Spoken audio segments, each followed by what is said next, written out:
are not yet done with our learning overload this afternoon. Pinangga gyud kayo to sa DTI because today we started with the plans of our government for business recovery, and then we talked about the different ways to actually elevate our businesses in the world of e-commerce, and of course listen to the inspiring stories of our successful MSMEs.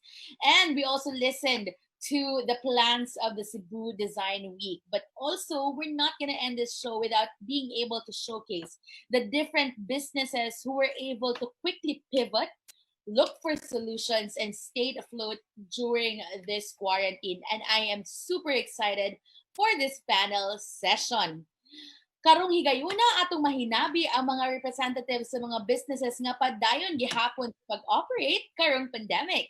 Atong masayran ilahang mga successful strategies sa pagtabok sa ilang negosyo bisan og naay pandemic. For our last segment, we will be learning MSME COVID-19 hacks in Central Visayas through our panelists. May I call in Mr. Brian Osmeña from the Republic Group of Companies, the makers of Buy TV. We also have Mr. Tito Gotham from Stream Coffee, Mr. JP Chongbian from Let's Eat Buy, and of course, Mr. Mike Alano from Subida.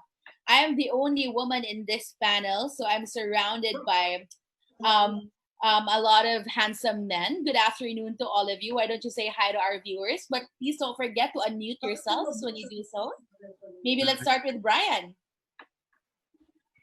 Brian, you are on mute. Kindly unmute yourself. Okay, go. What's the question again, Bea? Why is your haircut like that? I'm just kidding. Say hi to everyone, Brian. Hi, everyone. Hi, everyone. Welcome. All right. JP, hello. Hi, good afternoon, Bea. Good afternoon to all the other participants. Of course. And we have Mike Alano. Thank you for joining us. Ayong hapon sa tanan. Asa magkakaroon, Mike? I'm in Dumaguete po. Wow, Dumaguete.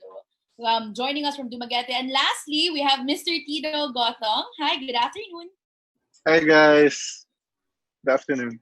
Okay. So, I am very thrilled to be surrounded by these brilliant men in this panel because these are the different businesses, or they represent the different businesses that were able to actually pivot and were able to adapt to the new normal. And in fact, in the last 3 months, these guys have rolled out a lot of successful things that ensured them to stay afloat during this quarantine. So I have a few questions for you guys. No, can I start with really just asking or taking it back to what happened, what your business was like before COVID. So what you do, how operations was running, and the business pivot that you actually did during the pandemic. Anyone who would like to start? Wala man tayo A diri karon. Okay. Go ahead. Okay. Mayong hapon sa tanan. First of all, ang Subida, it's a tourism-centric enterprise. So what we do is we go around the island and train people here in Negros. We co-design, provide tools, and purchase the products from the craftsmen while they work from home. On March, when the lockdown commenced, the market for souvenirs, crafts, and novelty items slowed to a standstill. Now, what we did is 3 days after, we had an emergency meeting for crisis management, and the team unanimously agreed that we had to innovate or else we will perish. So that was the plan. So we knew we had in-house designers and we had the machinery. We can make mga toys, traditional toys, mga souvenirs, mga magnets and stuff like that. You know, things that we give away during sa mga turista. So what we did is we just made a 180 from making souvenirs and traditional toys and challenged ourselves to make mga face shields, face masks, and then eventually we were making aerosol boxes. We get to learn get to know mga doctors. We became friends, and later we realized we're 1.4 million Negrenses in Negros Oriental, and then we only have like a very, very few ventilators, very critical. So we decided to contact mga doctors, engineers, software engineers, architects, and then we said, hey, why don't we make a mechanical ventilator? And eventually, we now have a team. we actually have a product that is already for FDA approval. And the emergency ventilator we're creating, it also brought us an opportunity to set up a business different from what we were used to before. Instead of making more souvenirs, we're now making medical equipment. So what we did is we placed our designs as open source downloadables, and we're proud to learn that some of our designs are downloaded and manufactured in USA, in Algeria, in France, and stuff like that. So, and places like that. So we're happy now. We're getting by. But it's really crazy that from making souvenirs, now we're making something totally different.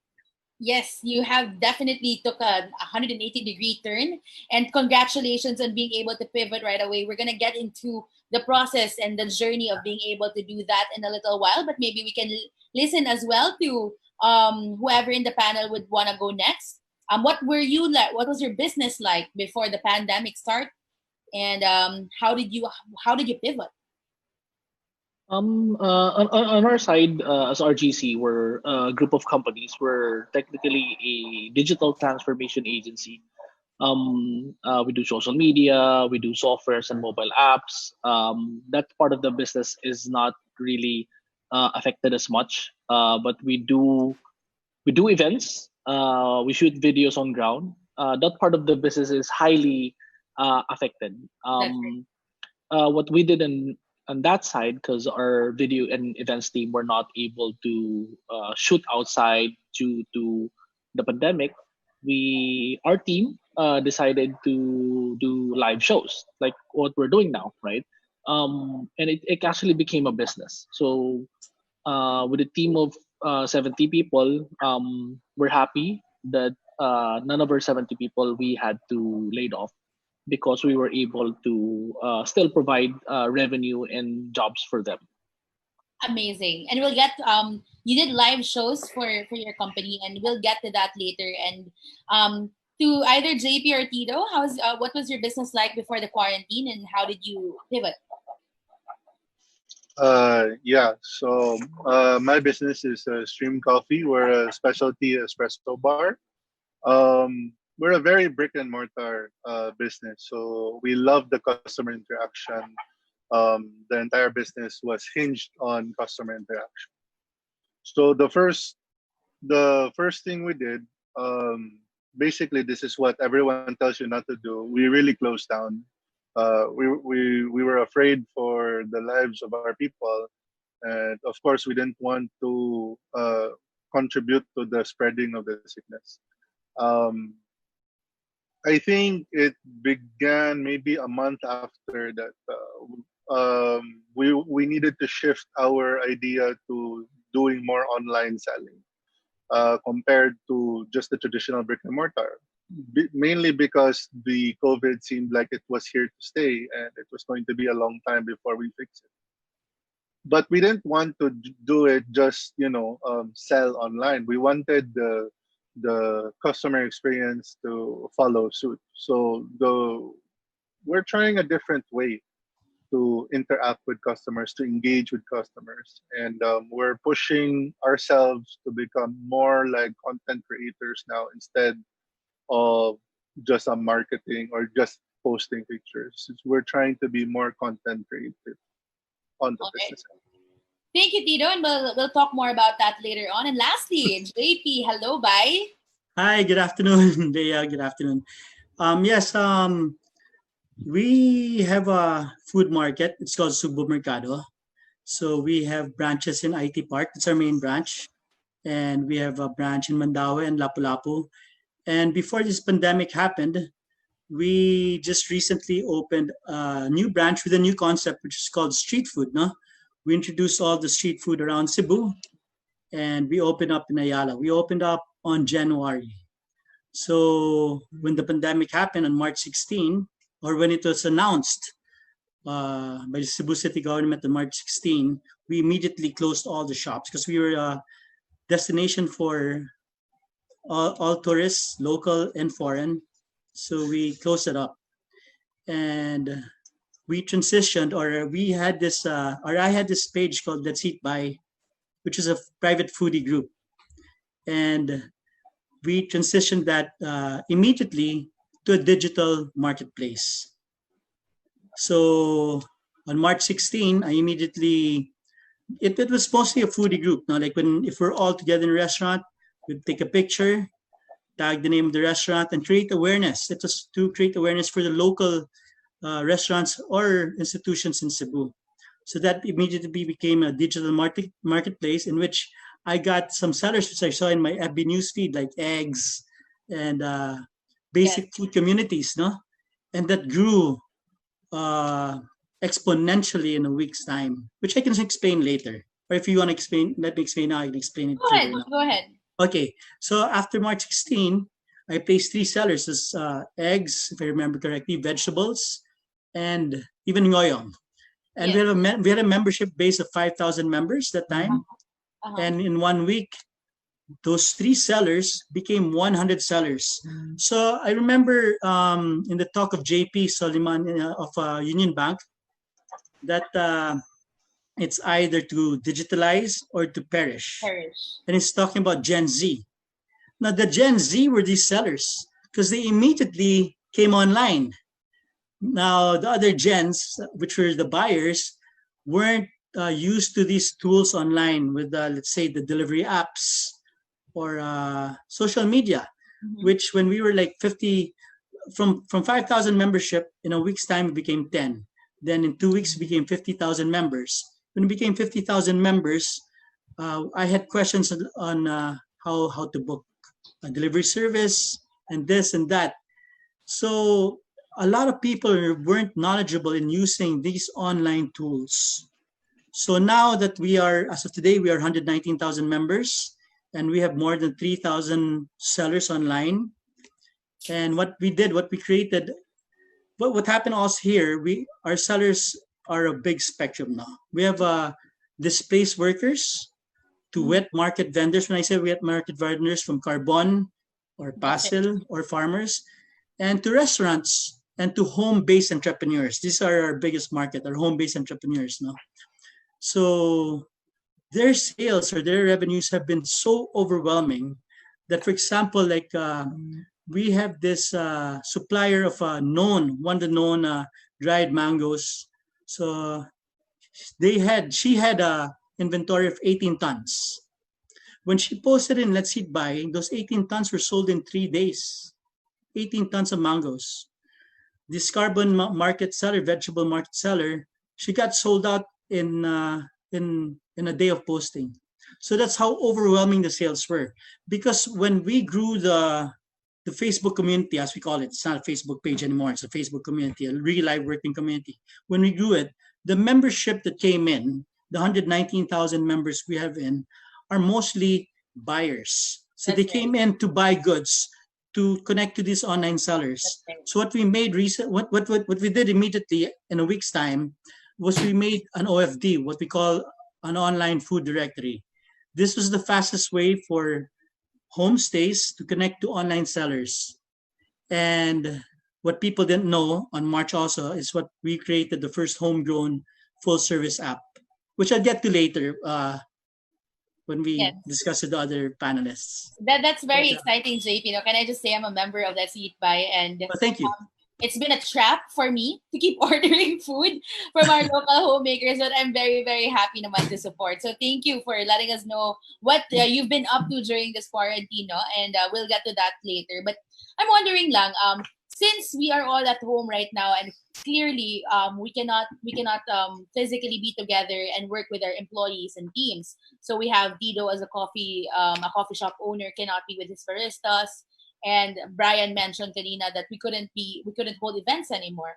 How is a daily operations like for you? Were you were you able to still deliver the same kind of output, knowing that you all had to work from home, or what are the differences? Anyone can come in. So working from home definitely changes the operations a lot. I had to steal a lot of my equipment from the shop so that I can bring them all home to make it easier on me. And of course, I'm doing this all by myself. I'm letting my baristas just stay home as well. the operational change that I implemented was before when we were doing the brick and mortar, I was the one that was posting on Instagram. I was the one engaging to the customers. And then when they would come to the shop, my baristas would be in charge of talking to them and, of course, engaging with them.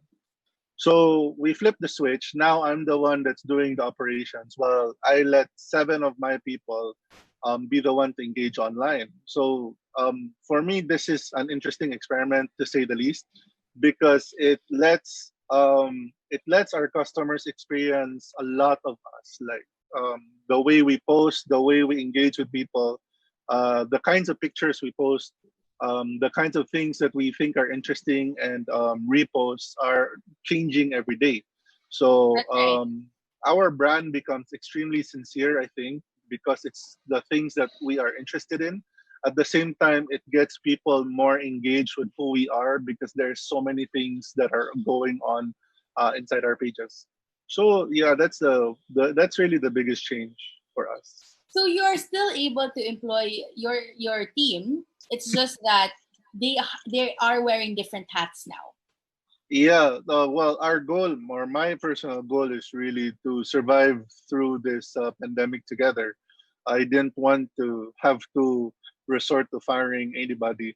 So we needed to make each other operationable, to make each other add or contribute. And the best way for them to contribute is really to be our sort of salesperson. Thank you, and that's something that's very interesting to know that from baristas they now became content creators of their Facebook Yeah, page, and for sure. you, the one engaging before, is now the one making coffee in the comfort of your room at home, right? Yeah. So, how about for Brian or Mike? What are the changes in or how does the daily operations look like? Um, being in an agency, a creative agency, we work in very close collaborations. Like our operations before COVID, pre-COVID, the designers worked with the copywriters were the social media managers. So being in the same office is much easier because you just have to tap them, beside you. Um, when the COVID hit, the team had a plan of working from home. So luckily enough that we were already using digital tools like the Google products. We're using Skype. We're using Google Hangout for meeting with clients. It was not as hard for us to adapt, but we did put in some what you call daily protocols. Like every morning there has to be an alignment for the team. Every end of the day there has to be another alignment with the team. So I believe that we're actually doing more meetings now than we were doing meetings in the office. Yeah. And I think the purpose for that is really not to lose communications. Um, but I think, I still going back, there's a lot of tools actually out there that's going to be easy for a lot of the business between their project managers or their employees to be able to work on a collaborative effort. Google is there. There's Microsoft tools is there as well, right? All Yeah. right. Thank you, Brian. So for Brian, it's really more on communication. So for Tito, it's just a lot of switching of hats. But for by TV and RSGC, it's a lot of communication since it's a very collaborative work. So how about for Mike? I'm wondering how does your operation look like since you guys are very hands on in creating items. I think it's a little bit of cheating on my end because all my workers are already working from home. Okay. And then I have a production shop, which is also dito sa bahay. So what I did, what we did is just change the products, and then like instead of making toys, like I'm making face shields out of banig like this. Which is really nice, by the way. We just readjusted, innovated some of our products, but we were all staying at home na. We were working from home, and then yung marketing online lang. And the demand is there because the products that we're making right now are products that we know that may demand, so we'll have some room for profit. So yeah. So you still continued operation. It's just that your product really changed. Yes, and we didn't just lay off anyone. We didn't do that. We actually added more pa. So You were able to still employ more people to your team. Another shop. That's good. JP, how does because yours is a community, and sometimes people think that when you have a community, it's just a matter of posting and starting conversations. But now that you've developed it into something so much bigger, how does the daily operations of a food community look like? Oh, it's been much busier than pre-COVID times. I can So anyway, imagine. in the community, I think what we did, what we're doing with the Let's Eat By actually is what we do with the Supermercado. I mean, our main advocacy ever since was really to help startup entrepreneurs. Now what we're doing is helping startup online entrepreneurs. So we do exactly what we do in Supermercado. Like we have a set of guidelines, basic and strict guidelines, and guidelines also not just for today, but for 100 miles down the road. That's So right. just for example, in Supermercado, we applied these face masks and gloves 2 years ago. Mhm. Even our food entrepreneurs, which we call them, were complaining like, why should we wear face masks and That's right. gloves and hairnets? I go, it's to secure both the buyers and the consumers. That's And right right. now, COVID times, they're used to it now, It's the norm. the norm. Yes. And like also before, like 3 years ago, we implemented across the board. It's mandatory. I mean, when we do things, it's mandatory. It's not an option. We implemented biodegradables. We're the first food market in the Philippines to implement fully biodegradable utensils, straws, and paper bags. So just like in Let's Eat By, we put these guidelines. No, I mean, we never did PM. Just put the price, pictures, mode of delivery, payment through cash or wire transfer. And these guidelines have been used by other food markets also, no? It's been a benchmark also. Mhm.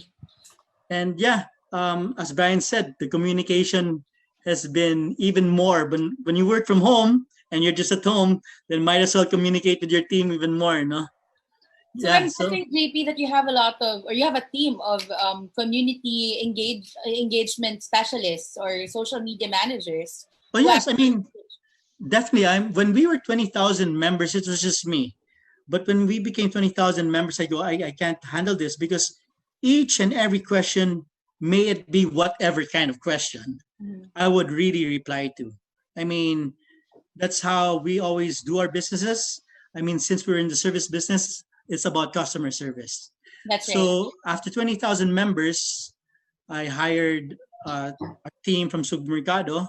And then when we became 100,000 members, if believe it or not, we have more than 20 admins manning our Facebook page. All right. That's So good.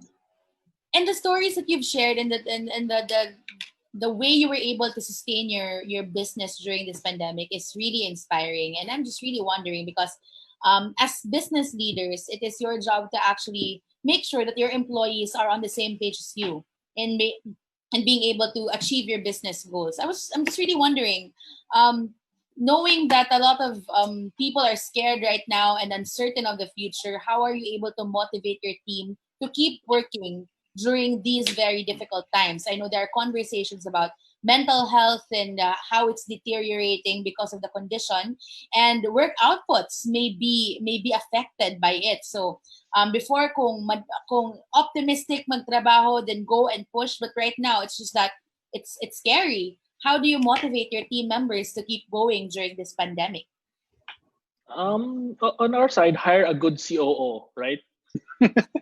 So for for I know, for right? for people in the audience, so Bea is our at the same time hosting the panel, but she also serves as a group COO for her team, right? But I think to answer that, Bea, I think for my experience in actually doing business, one of the most important uh, is really culture building. Like even pre COVID, culture is something that should actually be built as part of your foundations, the values, making sure you as a leader, the vision that you actually have is clearly communicated, and you get the buy-in of your employees and the stakeholders, right? Um, so when COVID hit, I know there's a lot of we don't get the best news globally. There's a lot of depressing stories on things like that. But on our side, as mentioned, we do a lot of communications, but we also do a lot of what we build products. For one, within Buy TV, even we were not able to shoot in the studio, but we still continue to create entertaining content. Sometimes most of the times we actually get message from our audience. It helps them with their mental health to make them happy. At least it's not all about bad news. I think continuous learning is also very important for the employee. That's also something for them to distract a little bit on what's actually happening, right? Most of us are actually working from home. We're always quarantined. For once, we have to accept this. This is not gonna end anytime soon. I think My heart still breaks every time you say that. But go ahead. I think the most important now also is, during the quarantine, we need to be productive. So we need to be able to learn new skills. As mentioned by JP, to what they're doing from shifting to brick and mortar that's actually going online, we have to accept the fact that it's happening online. Everything's happening online, and I think this is also um, uh, with what we're seeing with our industry. You will see a rapid growth of digital transformation because of what's happening with COVID, right? That's right. So I think really, we do a lot of learning. We do a lot of learning sessions. You have your own show, Creative Our Online. We give learning to the Cebuano people. Even within our employee, they also learn as well, right? That's right. So I guess the story there and the way you motivate RGC. When I say you, it's not like I'm a part of it, right? But the way RGC management has motivated its people is creating products that would allow them to be entertained and to learn. At the same time, that's the value that we try to actually provide the audiences and our employees alike. How about for Yes. Tito or Mike? It's difficult because for Tito, you're asking your baristas to do something completely different. How do you motivate them to keep going? Yeah, so I think the key word I got from Brian is being productive. So I try to push my people to do something that they are interested in at the same time that they can bring to maybe improve at or something. So I have one barista who's very into gaming. He plays an online mobile game, and at first it was just having fun. And I told him, why don't you bring it to the next level? Join a tournament. So I think they reached like a finals for an ASEAN tournament or something like that over the months of COVID. I have another barista who has a new child, and then they were strapped for cash. So aside from the income that we tried to support them with over the course of the few months, um, I told him, why don't you start? Or he was talking to me about starting his own business with his wife. So I said, sure, why not? What support do you need? Do you need help with your business plan? Do you need help with your sourcing? Stuff like that. So keeping them productive is very important, I think, especially for mental health. The other thing that I usually do with them is I push all the information or a lot of the information that I know about this pandemic to them so that they're also not blind to what's happening. Sometimes they don't like to listen anymore to maybe what the usual or what the government tells them about it. So I at The least number try of to paint them cases, the number of death rates, those are very exactly. So overwhelming.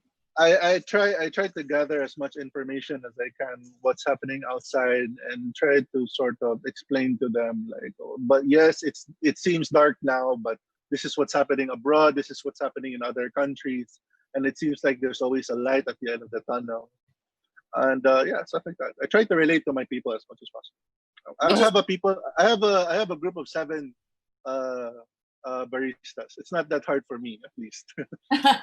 so for you, Tito, it's amazing because a lot of us probably would think that you should let them stay productive within your business. But then for you, you actually have encouraged them to open up and be able to discover other things, whether it's gaming, starting a business. And it's important for a business leader to be able to provide that support to their people, especially in this trying time. Mike or JP, if you want to add anything?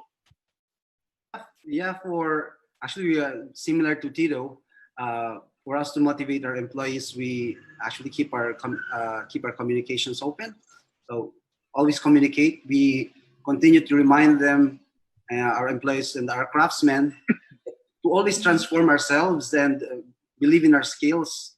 Also to take pride in that we are part in the recovery of the economy. And as a company, we stay true to the promise to all of the craftsmen and the people involved in our journey, that the core value we forge with the community should always be intact. That our promise that if the company moves up, then we have to take everyone with us. That's right, which is very beautiful. How about for JP? Yes. Well, they're very motivated because being a new industry also, and by helping Cebu, they're already so passionate already. So that alone is motivation for them. By helping Cebuanos connect to online sellers and also improving and guiding these online sellers to become better. So that alone drives them, and is Like feeling that you're part of a bigger picture and contributing to a greater whole. definitely yes. Yes. So that's very inspiring to know that your employees, you have your different ways of actually motivating them. And we have a question from the comment section below. Having been able to adjust to your setup right now, a setup suited to address the pandemic situation, do you think this is something that you plan to continue when the pandemic is over for the long run? Why or why not?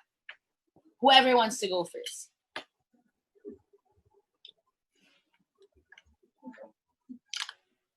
I think definitely on our side, there's a lot of change of behavior. I don't want to say the numbers, but probably I think they're still going to last for another like a year and a half of working from home, right? Still breaks my heart listening to that. And then So I think working from home pre-COVID was something that we would never do as a company. We would always have this mindset that, what if they're not working efficiently and effectively? But when COVID actually happened, we had to force to work from home. choice. Yeah, with no choice. But realizing that working from home saves a lot of time, saves a lot of time from transportation, from traffic, saves a lot of time from you get more sleep, because by the time you actually wake up, you don't have to wake up too early to prepare for bath. Sometimes we go to work at home now without even taking a bath, even towards the whole day, right? I don't want to ask you if you've taken a bath today, right? But I think and I know that the internet in the Philippines, I'm hopeful that the internet in the Philippines will become cheaper and will become faster in the long run. Once we do get faster internet and cheaper internet, it's faster for us to be able to work, because tools are there, like video conference are there, project management tools are there. So that's something that we see that we're going to be applying. We're going to be applying flexible work schedules for our team, but doesn't really mean that we're going to give up our office, because the office is very important for us, because it's part of our culture and our values. We have every quarter we celebrate those who have actually having birthday. We throw in parties, so that's part of our culture. So the office will still be there, but when we do expand, we don't need to expand as big of an office anymore. So that's really one of the I think that's one of the process that's going to be sticking for us in the next few years, right? So are you I'm afraid to ask this question, but are you saying that there will be people in the team who will be working from home? I would say, I mean, you're my COO. Do you agree? You have to consult me first. But but I think that's something, and I think that's something of a changes that that we have to keep adapting. And being as a digital transformation company, we've always had this mindset of adaptations or pivot. Like even my dad now, who's never touch about e-commerce on a daily basis, he keeps telling me, "Oh, Brian, I'm part of this food community. Maybe we can buy shrimps like this, or Viber group. Can we buy crabs Probably there?" let it buy. Yeah. So I think my dad is spending more money now, more than before, because Because it's much more accessible, that's right? right. And being this is an SME topic, and I think and correct me if I'm wrong, JP. There is a rise of micro entrepreneurs. There's a rise of more entrepreneurs now. There There's might a Homeowner. be there's a yes, spike of micro entrepreneurs now. Yes. yeah. There might be a lot of also business closing down, but there's also a spike of micro entrepreneurs, which Mm-hmm. these entrepreneurs are going to build and shape the future for the Philippines, That's right? Correct. right. Correct. So now that you've said that and you validated that, JP, that there is a spike in micro entrepreneurs right now, we have Mike and Tido who actually have existing products already. Does this feel like it's a threat to you guys that a lot of people quarantine at home? I mean, I encourage them to go ahead and look for ways to get by. But right now, I'm seeing a lot of bottled coffee online. That's supposed to be some of your that's your strength. And then for Mike, a lot of people are creating masks and everything else.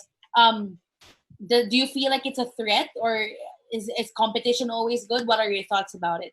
Uh, Not really. On our side, we try to make products that are sought after. No? Uh-huh. So what we do is like even the masks. There are a lot of people making them, but I don't think there's anybody making a mask out of banig yet. Uh, Yeah. we have to follow. We have to follow where the demand is, Mm-hmm. and tourism is definitely not it right now. So Mm-hmm. again, going back to that question a while ago, how would we, we actually try to innovate handmade products right now.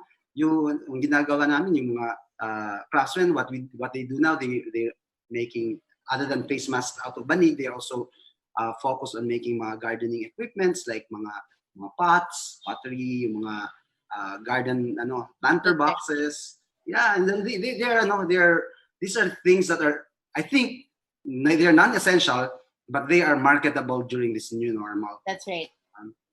True, it has been challenging, pero the opportunities are there if you just find mga cracks. You can find them. There is always an opportunity naman to put yourself in the market still. However, for Tido, a lot of bottled coffees I'm seeing online right now, and that's always been like one of your strengths. Do you feel like it's a threat, or is it a good thing? No, actually, I love the fact that we have a lot more micro entrepreneurs getting into coffee. It makes our industry a lot bigger than how we started it. Um, Maybe 2 years ago, you wouldn't hear anyone talking about my type of coffee or our industry coffee, which is specialty coffee. But now there are so many people trying to get into this kind of industry or trying to supply this kind of product. Um, I think right now is actually the best time to push these kinds of micro entrepreneurs to push better quality products, because the ones that are most affected by this lockdown is actually the bigger chains. They're the ones that are losing so much opportunity um, to sell their products to a lot of customers. Right Yeah, now, a lot of customers are online, and there's a lot of chains that are not available online. that's They right. are only available maybe on some apps, Food Panda and stuff like that. But they're not getting the entire market anymore compared That's to as before, where they just open everywhere. Right now, online has made everything equal, so everyone has a bigger chance to get some customers. And my standpoint on customers has always been build a community around yourself, not really get everyone, not really target everybody. that's right. So the more micro entrepreneurs that come out, the more communities that are built. I'm actually scared more for the chains that need the foot traffic, the volume, compared to the smaller businesses that can survive in its own community. That's For right. me, my own community can sustain me, and I'm just looking forward to growing that community slowly and making the foundation felt for people to really love who we are, and we become sort of an establishment in their eyes. That's what I'm trying to go for. So, not really. Micro entrepreneurs rock. Yes, and I'm pretty sure that JP agrees with that. He created an entire new platform to empower micro entrepreneurs. Yeah, So, for sure. so I wouldn't ask JP the same question if he will be changing his operations, because it's an entirely new thing what Let's Eat Pie is doing right now. What are your plans to support the growing micro entrepreneurs and homeowners who are turning into Yes. entrepreneurs themselves to But better going back, position yes, themselves? Yep. going back to the questions that you've asked, Tito and Mike and Brian, I think competition is good because the more the merrier. And then it improves also the quality of each. With free enterprise, it improves each one's products. And also, as Tito said, like he's also happy with his niche market because with each product, you have your own customer base. Not everyone, not all products satisfies all customers, Mhm. but you target a certain niche. Now, going back to Let's Eat Buy, what's overwhelming with this was their overwhelming sales of each of majority of the sellers there. So our program really in Let's Eat Buy is you incubate there. You can post there as long as you follow our guidelines. And then we created a certified vendor program or a certified vendor to promote and brand your market and to market your product further. You enter this program in which um, you can be in our online food directory. We have vloggers. I think we have a vlogger with Buy Social, si Doc. He's That's also one of, yes, he's our that's blogger there. Yeah, so he reviews each of our certified vendor. that's why he uploads all those things. Yeah. That's why he has. That's why he has to go out and jog more. So Yeah. intermittent fasting lang. And actually, we have that the online food directory, the vloggers, and then our admins because they're only allowed to post once a week, so 4 posts a week. So it's not that spamish, no? So it's part of our guidelines. So our admins also repost their posts once a week, so it becomes two posts a week, and then we do promos. Like I think in our last promo, there were like 4,000 comments and 2,000 likes. So the engagements becomes higher when you're a certified vendor, and the height of that is you'll be qualified for our app, which is I'll go back to the LEB app, which is Cebu's first homegrown app, made from Cebu, full service, in which the difference with this is we support most of the home-based entrepreneurs. No? Uh-huh. Unlike the other institutions, because they can't really afford that much of a high. We charge Right. low commissions there. No? So we support all the startup and home-based entrepreneurs through our app.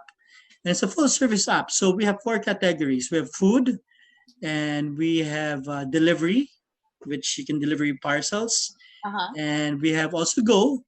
So Go is like you can let the riders buy anything up to 2,000 pesos that are not in the food. So like they can go to Pharmacy. 7-Eleven, pharmacies, groceries up to 2,000 pesos. Kind of And like what we Grab Pabili. Something exactly like like we of course we follow best business practices. that. Uh-huh. And then the fourth one we have is called services. This one hasn't been done in any app since we have our own riders. No, right now we have 300 riders. We stopped there because of the ECQ, so we can go to each barangay. What we do is we go to each barangay and municipality in Cebu, and we tap the displaced habal-habal riders or displaced workers with motorcycles, and we train them, reorient them, and we train them for safety and road safety and for safety for the COVID guidelines. And since we're doing this already, tapping these riders, what we're doing is we're tapping skilled or professional workers that are in each barangays, like plumbers, electricians, and like air cleaners. Because that's what I see in Facebook, like, Looking for a plumber. yes, looking for plumbers, looking for air, especially aircon, no? But of course, exactly. But of course, we can't do this now. This is for later when the pandemic slows down or when it's more safer to have someone in your house. No? So this is a service we provide. So these are the 3 steps. If I can explain further, these are the 3 steps of our entrepreneurial ecosystem. First, you start posting in Let's Eat Buy. And then when you think you can, when your engagement's high or your revenues are better, you can go join our certified vendor program. That's in right. which one of our rules is for the DTI. You should have a DTI and business permit, enroll with the BR. So we make you a legal entity. So And then, how about for those who actually do not have the means to become legal entities, you will assist them? yeah, that's one thing. With other service providers, that's a requirement for you to join them. Here, we guide you. Just like in Supermercado, we guide them to acquire or procure these permits for them. Since there are startups, we help them procure these. And so from there, from posting, you now own your own digital store. Imagine you're a displaced worker, you posted, you got a lot of revenues that can even sustain you even more than your monthly overheads. And now you're owning your own digital store. And our third system here, after owning a digital store in our app, is having your own physical store later on in Supermercado. So these three phases is our whole entrepreneurial system for startup entrepreneurs before they go out and be on their own. So it's like you have transformed your community into becoming an entrepreneurial ecosystem that supports each other, which is very ideal and makes us very excited for what's going on. In a way, where I'm looking at the panelists that we have now, parang there's a collaboration that can happen. It's like Tito and Mike could put their items in LEB, and then we are in RGC can support in communication and branding. So definitely. And also, if I may say, not only in LEB, not only in Let's Eat Buy, all the other food communities in Cebu, let's support all the food communities in Cebu. So so it's a beautiful panel that we're having this afternoon, and it's really truly inspiring to listen to you guys and how you were able to actually come up with different ways to stay afloat. We have a lot of MSMEs watching us right now. If there's one thing that you want to tell them on how to keep going, what is it that you want to tell them? Inspire our MSMEs who are watching us right now. Maybe let's start with Brian. As I said, what's happening with the pandemic is really bad. But I truly believe with during this pandemic, there's going to be more opportunities, right? Airbnb, for example, was actually born out of recession because there was actually a problem. Airbnb was able to solve. Able to give solutions. Let's say, for example, the best example for me is what Let's Eat Buy is actually doing. There's a lot of people that doesn't have jobs now that they're actually at home. They learn how to cook. They know how to cook. That hobby became a business on their own, right? That's right. That's one of the biggest opportunity. The other opportunity that you can actually look into as well is the habal drivers. They became deliveries now because everybody, more people now are getting delivered goods to their home rather than actually going to the stores. Right? I think for the past 3 to 4 months, there's more people buying in Shopee and Lazada more than last year. Right? So that's why you, as mentioned also by Tito, that it's really the big boys that's getting hit hard now. It's an advantage for you as a small player because you're starting to build. You don't have a big investment yet, but you can start investing. So I really suggest to most of SME, don't look at it as a negative, but look at what are the opportunity. And I'm sure there's a lot of opportunity happening now. And just look at another perspective, like what else are the digital opportunities actually out there, right? That's right. How about for Mike or Tito? If something that I can inspire anyone is, if somebody told me a year ago if I'm gonna make mechanical ventilators, I might laugh at their faces. It's really crazy. When what we did is we just banded up mga talents in the province to come up with this ventilator, and it's gonna be a special day tomorrow because tomorrow we're going to launch our Fab Lab. Wow! Because for us to get a FDA approval, we need to have a fabrication laboratory. We need to have a clean room, and and things like that, in an office. Congratulations! Thank you very much. The project is called One Vent, or Oriental Negros Emergency Ventilator. The aim is to provide our doctors and respiratory clinicians the option to use these emergency ventilators. So what we do is we the BVM, the bag valve Yes. resuscitator. That's what we try to automate it for a potential means of longer ventilation. I don't know how to do it, but people around me who are skilled, the doctors and the engineers and the architects, they were able to come up with it. So I'm actually the average in the group. But I'm happy to say that this fabrication laboratory that we set up, it's called PIC One Laboratory and Research. This is where the products will be made, and hopefully soon you might see them in the market, and it will not just help in our challenges here in the country with the COVID thing, but also at the same time, also maybe financially bring us, help us bounce back. Yeah.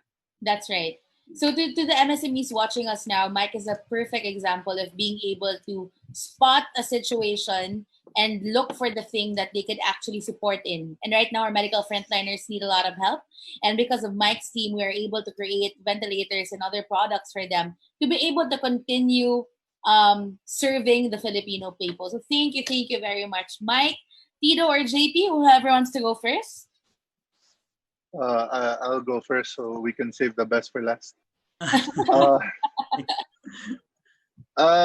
Yeah, for small, medium-sized businesses, for the next 2 years, 2, 3, maybe even 5 years, for me the biggest hurdle of our operations will be the rent, because for the foreseeable future we're not going to be able to say if we can congregate, if we can hold large volumes of people inside the shop. Remember, GCQ is only 30% and of your capacity, and if ever things sort of normalize, but we don't have the vaccine yet, I think they're bumping that up only to 50%. So one of the things that we actually did as a company was we canceled one of our projects that we were supposed to open in a big store because we wanted, of course, the volume. And instead, we transitioned and pivot to smaller stores, lower rent, lower operational requirements. So I think the magic sauce is going to be low operation and focus your efforts online. Delivery services has never been better in the country. People are online almost 24/7 right now because we're all stuck at home. You don't need an actual physical store, as Let's Eat Buy has shown us. You don't need an actual physical store anymore. This is actually the best time to experiment, to produce new products, to produce new recipes, whatever you want, because you don't have to invest in actual physical stores. Right. That is the biggest investment any businessman has to go to. And right now, from the comfort of your own home, you can open a brand, you can develop a brand and product and test it out in the market. If it works, good for you. You get a lot of sales. If it doesn't work, that's okay. All you have to do is transition or close it down. The investment is so small. So yeah, that's what I would say. So you're telling them not to be afraid to try things out, because there's not much risk right now. So it wasn't like before. Now we had to go through a lot of hurdles to be able to open a business in a physical store. So get creative, guys. MSMEs, there's always an opportunity. So JP, lastly, any parting words for our MSMEs watching us today? Thank you again, Bea, and Bea, the COO. And thank you again for my co-speakers here. Very, very good listening to their insights and comments. No, well, I think my first thing to say is to embrace change.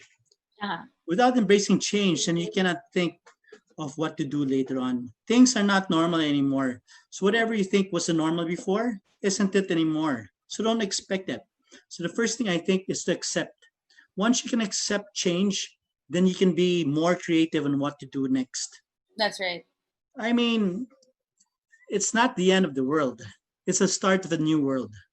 That's true. So let's begin with what everyone's been doing. Let's begin with e-commerce, and let's see where it goes. And be hopeful. And please use the tools that we have on hand. It's for free. Right. And start from there. And of course, communicate and cooperate and network. That's right. Thank you, JP. So it's definitely right now. I like what you said, that it's not the end of the world; it's a start of a new world. And once we're equipped with the right mindset to be able to move forward, the mindset that Tito taught us, that you know what, take the risk. There's not much of an Yes. investment. Keep learning, keep growing. So this is actually the perfect time for those who are at home to push for something new and make your mark in this new world that we're going to be having really, really soon. And thank you very much, Brian, Mike, Tito, and JP. Before you leave, I would like for us to have a photo because, of course, let's pretend that we are on the stage of a hotel as Miss Nanette and have our photos taken. Photographer, kindly give us the cue.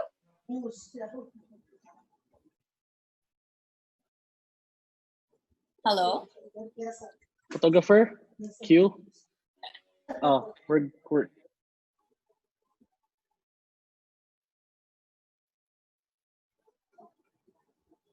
Thank you very much. Thank you very much to our panelists this afternoon, Brian, Mike, Tito, and JP. Thank you so much for joining us. This afternoon has truly been enriching, and we ended it with a bang with our champions for COVID Hacks 2019. It's been very inspiring, and I hope that our MSMEs who watched us today became inspired, because some of them actually left comments in the comment section, and if I may read them out, a lot of them are saying with the pandemic we are facing now, our MSMEs has become more creative in coming out with new products and adapting to the marketing strategies through online selling.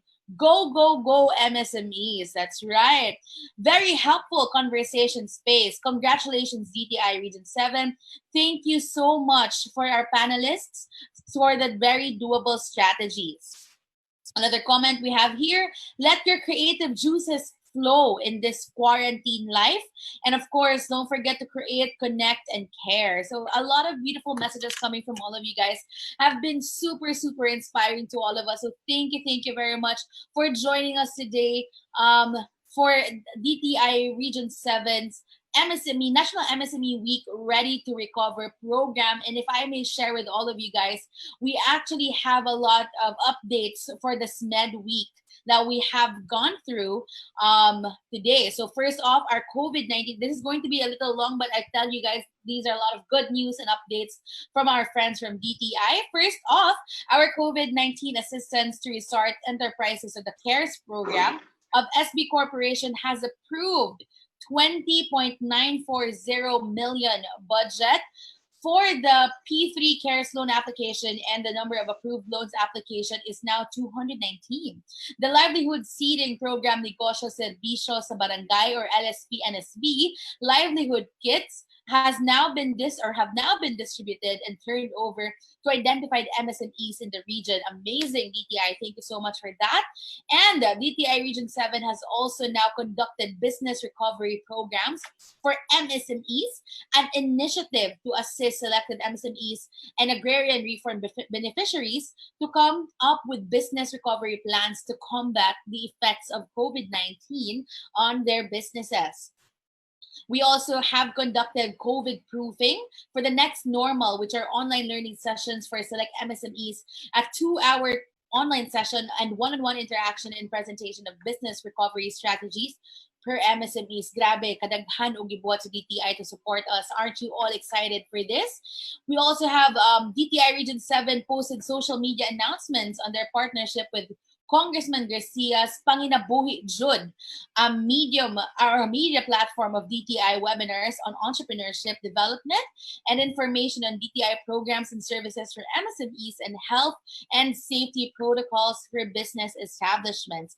Panginabuhi Jud is a microbusiness grant program that aims to help residents of the 3rd District of the province of Cebu rebuild the lives and livelihoods they have had to put on hold. Panginabuhi Jud is a short-term program which envisions to uplift the lives of the people that and shall provide the program's MSME grantees a basic training for microbusiness management and other assistance. Wow! Kadaghan o gibuhat sa DTI, but no, wait, there's more. Aside from that, they have also conducted the webinar with the theme Bangon Negosyo sa Panahon ng Pandemya, featuring stories of Mike Alano of Subida Souvenirs, who just joined us kanina, in Negros Oriental. They have also turned over negosyo starter kits to identified beneficiaries under the Pangkabuhayan sa Pagbangon at Ginhawa or the PBG program. The Sandugo Trade Fair at the Pasinaya OTOP or OTOP Virtual Trade Fair also happened last July 20 to 24, 2020 and had its 20 sellers, both food and non-food. The sales generated from July 20 to 23, that's just 4 days, was about 9 million pesos. Wow, a round of applause to our friends from DTI. Of course, they were also onboarding for MSMEs in the Union Bank Global Linker platform, which was the implementation of an e-commerce strategy program for DTI 7 MSMEs. And of course, a very exciting event is also coming, which is the launch of DTI 7 Digital Channel, which will run all the events of DTI Region 7, such as e-commerce webinars, Fab Lab events. We also have Cebu Design Week events, activities for startups, consumer education, among others. Wow, so many things that have happened and will continue to happen are very making us all very excited. So thank you so much for the hard work that DTI Region 7 has given us, and thank you so much for spearheading these initiatives for our growing MSME industry. Grabe. When it comes to support and empowerment, I can tell you DTI Region 7 is definitely the perfect agency to actually support you in whatever you need. Now, we've learned so many things this afternoon, and I'm sad to tell you that all good things must come to an end. I think this afternoon we've covered almost everything that we need to know about business recovery. So let's end everything on a positive note as we hear the closing remarks of DTI Region 7's Assistant Regional Director, Miss Nanette Arbonne. May hapon ba ya or hapon na ba or gabi na? So thank you very much. After I think we ran for 4 hours, we started at 1 o'clock and now it's like 4:54 p.m. And I think we made a little history here during our segment, the first segment with the governors. So the governors of Central Visayas agreed to meet in Siquijor on August 12. That would be a first face-to-face meeting among the governors after we got locked down from COVID. So high on the agenda is how we can jumpstart our tourism, how we can have more collaboration between the provinces, because right now our borders are closed. And so that if we have agreements about protocols, and of course we have to protect ourselves, and how can we, keep the tourism business flowing between the provinces and save thousands of livelihoods and jobs that have been lost because of the loss of tourism traffic. In our second segment with Union Bank, we launched the DTI 7 Union Bank Global Linker partnership. Currently, we have onboarded like 36 MSMEs into that platform, but the target is about 100 to 150 MSMEs to be onboarded within the year. Our third segment was really about Cebu Design Week that was started like 2 years ago. And last year, we really had a very, big bang on the Cebu Design Week. It was gonna be a bigger bang this year, but, we know where we are right now. But that is not gonna like die, but it's gonna like continue online. So digital, virtual, online, that's really the theme nowadays. The last segment with regarding COVID hacks from our 4 MSMEs, I was very inspired there by all the stories about, surviving, pivoting, really finding a new business model, and really like thinking, reframing how we can move forward in our businesses. I think we end the day or the afternoon on a high note. There's hope, there's optimism that we can overcome this, and I really like the thought that there's a spike in micro entrepreneurs. There's not only a spike in COVID, but also a spike in micro entrepreneurs. I don't know if that's a direct proportion with each other. I hope there are more micro entrepreneurial spikes than COVID spikes. So later on, as we go through this journey, go through the road of recovery and really being used to having COVID around us and surviving this thing, um, we would look back and see how we rose to the challenge, and how we won and how we succeeded, and how we were able to change mindsets and and take advantage of opportunities. So with that, thank you. This will not be the last. This is actually the first foray of DTI 7 into this format, and this is like a launch also for us for more events using Zoom and Facebook and other tools out there that will enable us to reach more of our constituents. Thank you, and stay safe and stay healthy. Bye bye. All right. Thank you so much, Miss Nanette, for the very, very powerful closing message. I'm pretty sure a lot of us are super inspired to keep going, and we're very excited for all the things that DTI has in store for all of us. So congratulations to DTI Region 7. Virtual round of applause for everyone right now. So it's been 4 hours, but then at the same time, it's been a 4 hours filled with learning, inspiration, motivation, and going strong together. Thank you for joining DTI Region 7's Ready to Recover MSME Week live show. Have a good day, everyone. My name is Bea Arbonne. Yeah. Sorry. I know you're closing, but can we like announce that the videos we are saving, recording the whole event? Yes. And the videos will be posted in DTI 7 YouTube channel so that other people can show it, because we really have very rich content. We really generated very rich content this afternoon. Amazing, which is definitely true, and I am amazed with what DTI 7 is pushing for digital transformation. So now that our videos are available on YouTube, you may watch it again for our MSMEs who actually would feel dampened. Now I need more push. You can go ahead and check out the videos that we will be uploading in the DTI Region 7 Facebook and YouTube channel. So go ahead and stay tuned for that. But again, ladies and gentlemen, all good things must come to an end. Applause, a lot of applause to DTI Region 7 for making this happen for all of us.